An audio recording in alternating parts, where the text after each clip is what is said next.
ये आकाशवाणी रायपुर है। छत्तीसगढ़ी समाचार बुलेटिन के संग स्मिता शर्मा के जय जोहार। अब सुनाओ आज के प्रमुख समाचार। केंद्रीय स्वास्थ्य मंत्री जगत प्रकाश नड्डा आज हरियाणा के पंचकुला में 100 दिन के टीबी उन्मूलन अभियान के शुरुआत करें। केंद्रीय मंत्रिमंडल देश में 85 ठन नवा केंद्रीय विद्यालय खोले के मंजूरी दे है, जेमा छत्तीसगढ़ के 4 ठन केंद्रीय स्कूल घलो शामिल हवै। और राज्य सरकार सबो कलेक्टर मन ला समर्थन मूल्य में धान खरीदी के व्यवस्था में किसान मन ला टोकन जारी करे के प्रक्रिया के पालन करे बर निर्देश दीन है। अब समाचार विस्तार ले। केंद्रीय स्वास्थ्य मंत्री जगत प्रकाश नड्डा आज हरियाणा के पंचकुला में 100 दिन के टीबी उन्मूलन अभियान के शुरुआत करें। ये मौका में श्री नड्डा कहिन कि बछर 2025 तक देश ला टीबी मुक्त बनाए बर टीबी उन्मूलन अभियान मील के पत्थर साबित होही। ओमन कहिन कि टीबी के मरीज मन ला आयुष्मान भारत प्रधानमंत्री जन आरोग्य योजना के फायदा मिलत है।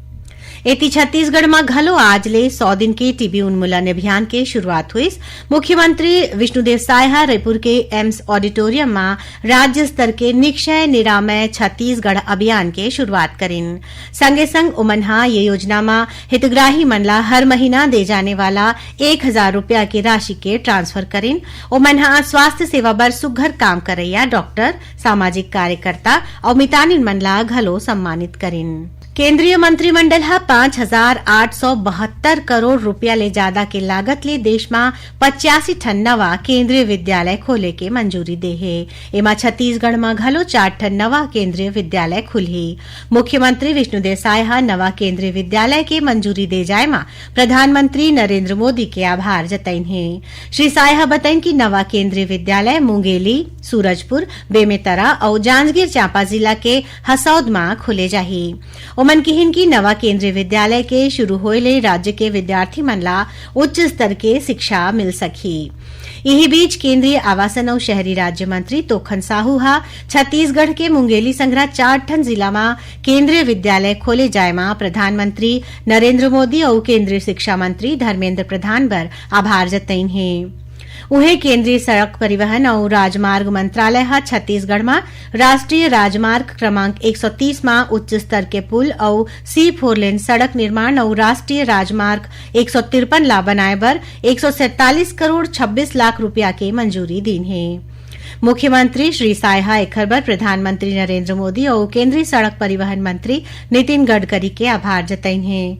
श्री साय बताइन कि राष्ट्रीय राजमार्ग 130 बिलासपुर अंबिकापुर रद्दा में चुल्हट नाला में उच्च स्तर के पुल बनाए बर 4 करोड़ 88 लाख रुपया और राष्ट्रीय राजमार्ग 130 C में गरियाबंद नगरीय क्षेत्र में 4 लेन सड़क बनाए बर 43 करोड़ रुपया ले ज्यादा के राशि मंजूर करेगी है। इसने राष्ट्रीय राजमार्ग 153 रायगढ़ सरायपाली के चंद्रपुर सेक्शन में 2 लेन और दूसर काम पर 99 करोड़ रुपया की राशि मंजूर करेगी है। राज्य सरकार सबो कलेक्टर मन ला समर्थन मूल्य में धान खरीदी के व्यवस्था में किसान मन ला टोकन जारी करे के प्रक्रिया के पालन करे बर निर्देश दीन है। इस संबंध में छत्तीसगढ़ राज्य सहकारी वितरण संघ के प्रबंध संचालक सबो कलेक्टर मन ला चिट्ठी भेज के टोकन आवेदन समिति मॉड्यूल और टोकन तुहर हाथ ऐप के माध्यम ले टोकन दे जाए के सुविधा के बारे में बताइन। चिट्ठी में कहे गया हवै कि कुल आवेदन के 40% समिति मॉड्यूल और 60% ऐप के माध्यम ले टोकन दे जाए के प्रावधान है। टोकन आवेदन बर इतवार ले शुक्रवार तक बिहनिया 9:30 बजे ले संझा 5 बजे तक के बेरा तय करेगे हवै। राज्य सरकार और राइस मिलर मन के बीच चलैया गतिरोध सिरागे हवै। सोमवार ले सब्बो खरीदी केंद्र मन में धान के उठाव शुरू हो जाही। कैबिनेट मंत्री श्याम बिहारी जायसवाल संग राइस मिलर एसोसिएशन के बैठका के बाद ये फैसला लेगी।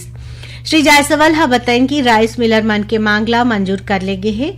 जल्दी राइस मिलर मन एग्रीमेंट संग्रह दूसर प्रक्रिया ला पूरा करके धान के उठाव करही। ये मामला में मुख्यमंत्री विष्णुदेव साय के संग घलो राइस मिलर एसोसिएशन के बैठका होए रहीस। राइस मिलर एसोसिएशन उनकर सबो मांगला मंजूर करे बर मुख्यमंत्री विष्णुदेव साय के आभार जतैन है। छत्तीसगढ़ी समाचार बुलेटिन आप मन आकाशवाणी रायपुर ले सुनत हौ। छत्तीसगढ़ के खबर ले है आपकी वास्ता और खबर के विश्वसनीयता ले है हमार वास्ता। आकाशवाणी समाचार रायपुर के प्रादेशिक समाचार बुलेटिन के संगे संग हमार समसामयिक कार्यक्रम आप रेडियो के संग अपन मोबाइल में घलो सुन सकत हो। आकाशवाणी समाचार फेसबुक, ट्विटर और यूट्यूब में घलो हावय। हमार फेसबुक पेज हरे Chhattisgarh news on AIR, Twitter handle CGAIR news और हमार यूट्यूब चैनल हरे छत्तीसगढ़ AIR न्यूज। तो अब रेडियो के संगे संग आपके मोबाइल के माध्यम ले हम आप तक पहुंचत हन। छत्तीसगढ़ के हर खबर पर सुनत रहो आकाशवाणी समाचार। अब आगू बढ़बो बाँचे समाचार कोती। सशस्त्र सेना झंडा दिवस में आज राजभवन में कार्यक्रम कराएगिस। ये मौका में राज्यपाल रमेन डेका शहीद मन के पत्नी, माता और आश्रित मनला सम्मान राशि और शॉल भेंट करके ओमनला सम्मानित करेन। संगे संग वीरता अलंकरण पाए और झंडा दिवस के मौका में विशेष योगदान देवैया दानदाता मनला घलो सम्मानित करेगिस। ये मौका में श्री डेका कहिन कि सैनिक मन निस्वार्थ भाव ले देश के रक्षा करथे और अपन जीवन ला देश सेवा में लगाथे।